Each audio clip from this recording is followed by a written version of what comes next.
इस साल नवरात्रि के पावन पर्व पर श्री मीरा किशन दरबार ट्रस्ट द्वारा उदयपुर में स्थित वैष्णो देवी दरबार में एक विशेष औषधि हवन का आयोजन किया जाएगा। इस आयोजन का उद्देश्य न केवल आध्यात्मिक बल्कि स्वास्थ्य लाभ भी प्रदान करना है। ट्रस्ट के अनुसार इस हवन में 100 से अधिक दुर्लभ औषधियों और जड़ी बूटियों का उपयोग किया जाएगा। ट्रस्ट के पदाधिकारियों ने बताया कि यह हवन अनुष्ठान वातावरण को शुद्ध करेगा और कैंसर तथा बांझपन जैसी गंभीर स्वास्थ्य समस्याओं से जूझ रहे लोगों को लाभ पहुंचाएगा।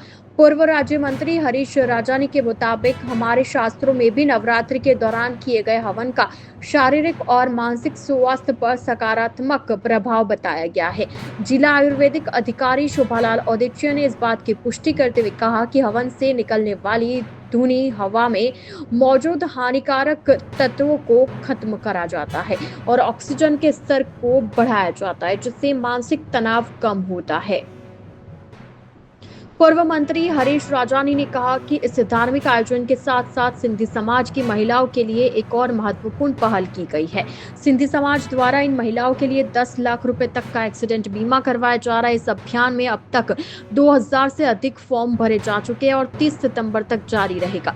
यह आयोजन नाथद्वारा रोड स्थित वैष्णो देवी दरबार में नवरात्रि के दौरान प्रतिदिन होगा। इस अनोखे हवन से पूरा क्षेत्र दिव्यता और आध्यात्मिकता से महकेगा और भक्तों को शारीरिक और मानसिक शांति मिलेगी।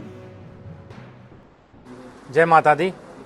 मैं सुनील खत्री, माता वैष्णो देवी मंदिर नाथद्वारा रोड पर उसका सेवक हूँ और इन नवरात्रों के अंदर माता वैष्णो देवी मंदिर दरबार में हम लोगों ने एक औषधीय हवन का औषधीय यज्ञ करने का निर्णय लिया है, जो नवरात्रों के 9 ही दिन तक चलेगा। इस औषधि हवन की ये साधारण हवन नहीं है, ये औषधि हवन है। जिन भाइयों और बहनों को कैंसर जैसी असाध्य रोग बीमारी से जूझ रहे हैं,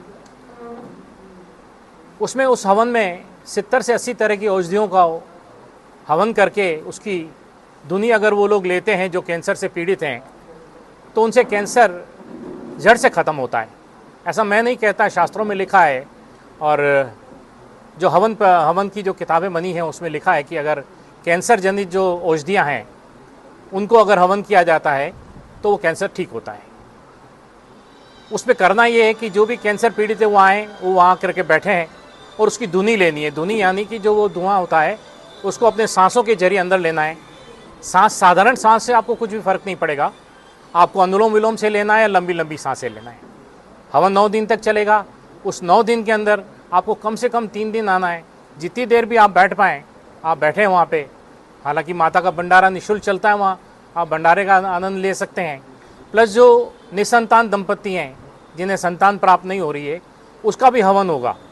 उसमें भी उनको धुनी लेनी है। जितनी उन पति पत्नी दोनों को आना ज़रूरी है और आपको वहाँ जितनी देर धुनी लेंगे उससे आपको संतान प्राप्ति होगी।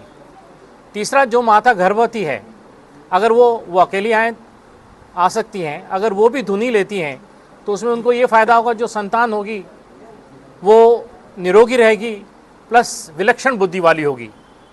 ऐसा शास्त्रों में लिखा है। और हमारा भी सोचना अभी, हालांकि काफ़ी हमारे शोभालाल जी औदित साहब पंडित जी बैठे हैं, इन्होंने भी काफ़ी रिसर्च करने के बाद ये निर्णय लिया कि इस तरह का हम लोग हवन करेंगे 9 दिन तक।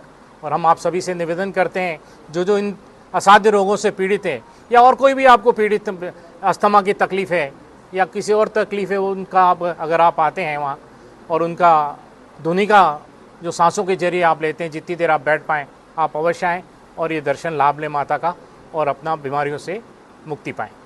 जय माता दी। क्या हवन से इलाज संभव है या किस तरह से हवन बूस्टर डोज बन के काम करता है? जी, वैद्य शोभालाल औदिच, जिस प्रकार की सुनील जी ने भी बताया है पूरा, कि जो ये 9 दिन चलने वाला यज्ञ है, यज्ञ वैदिक काल से ही चले आ रहे हैं और वैदिक काल से ही यज्ञ की परंपरा रही है भारत में। सनातन धर्म में यदि सबसे बड़ा काम है तो यज्ञ है, क्योंकि जब ये संस्कार है, 9 संस्कार, जो 16 संस्कार है, उसमें यज्ञ का बहुत बड़ा महत्व है। और इस यज्ञ के माध्यम से ऐसे रोग जो असाध्य रोग हैं उनको यदि अपन लाभ ले पाते हैं तो बहुत बड़ा लाभ फायदा होता है। और जिस प्रकार की दुनिया में बहुत सारे रोग जो है हो रहे हैं, उनको यदि बचाव है तो वो यज्ञ के माध्यम से हो सकते हैं। जैसे कि सर ने बताया कि यज्ञ कैंसर जैसे रोग हैं, उस रोगों को अपन एक सीमा तक अपन यदि रेगुलर वहाँ यज्ञ में बैठते हैं और वहाँ उसकी ये यज्ञ में 3 घंटे 4 घंटे बैठ के यदि वहाँ संविदा जो डाली जाती है, जैसे बहुत सारी मेडिसिन है, जो मेडिसिन प्लांट होते हैं उनके साथ घी का प्रयोग है, उसके साथ सुगंधित द्रव्यों का प्रयोग है। इस प्रकार लगभग 70 से ज़्यादा मेडिसिन वहाँ का यज्ञ किया जाएगा। उसके माध्यम से यदि रेगुलर लेता है तो जो कैंसर जैसी बीमारी हैं, बहुत सारी ऐसी डिजीज़ हैं जो दुनिया में ठीक नहीं हो पाती है, उसका बहुत बड़ा उसमें लाभ मिलने वाला है। और रेगुलर यदि कोई व्यक्ति वहाँ रेगुलर आएगा तो उसको लाभ जरूर मिलेगा। दूसरी बात उन्होंने बताई है कि जिस प्रकार की गर्भवती संतान है, वो अच्छी संतान पैदा करने के लिए भी यज्ञ का बहुत बड़ा रोल है।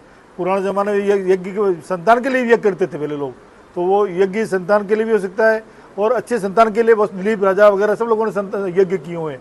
तो आपसे निवेदन है कि इसका जो कार्यक्रम जो लोग सुन रहे हैं, इसको जो दंपति यदि वहाँ सब साथ आ सकते तो ठीक है, वरना अकेली गर्भवती महिला भी आ सकती है और वो रेगुलर वहाँ 2-3 घंटे वहाँ रेगुलर है और वो यज्ञ के अंदर सामने बैठेगी, तो उससे जो आने वाली जो खुशबू है उसके वो अंदर बॉडी में अनुलोम विलोम के माध्यम से चली जाएगी, तो बहुत अच्छी संतान पैदा होगी और एक अच्छी समृद्ध संतान, सुखी संतान और अच्छी बल पुष्टि वाली संतान पैदा होगी, जिसकी बुद्धि अच्छी होगी। वो जो संतान अच्छी पैदा होगी तो पूरा परिवार अच्छा हो सकता है। तो इस माध्यम से जो सर कर रहे हैं रेगुलर, ये 9 दिन का कार्यक्रम है, ये उदयपुर में ऐतिहासिक कार्यक्रम है और इस प्रकार के जो कार्यक्रम है वो उदयपुर की जनता के लिए और जो लोग इसको जो भी दर्शन करने आएंगे उसका लाभ लेंगे। तो एक बार मैं पूरा परिवार के लिए धन्यवाद देना चाहता हूँ आप सभी के लोगों के माध्यम से, और उदयपुर की जनता इनका बहुत तहे दिल से हार्दिक आभार भी करना चाहती है, क्योंकि इस प्रकार का कोई कदम उठा रहा है उदयपुर के स्वास्थ्य के लिए, तो इससे बड़ा कोई कार्य हो नहीं सकता है। तो एक बार बहुत बहुत धन्यवाद आपका, और आप सभी मीडिया कर्मी का निवेदन है कि इस कार्यक्रम ज़्यादा से ज़्यादा आप जनता के अंदर बीच में ले जाएंगे तो ज़्यादा से ज़्यादा लोग पधारेंगे। धन्यवाद।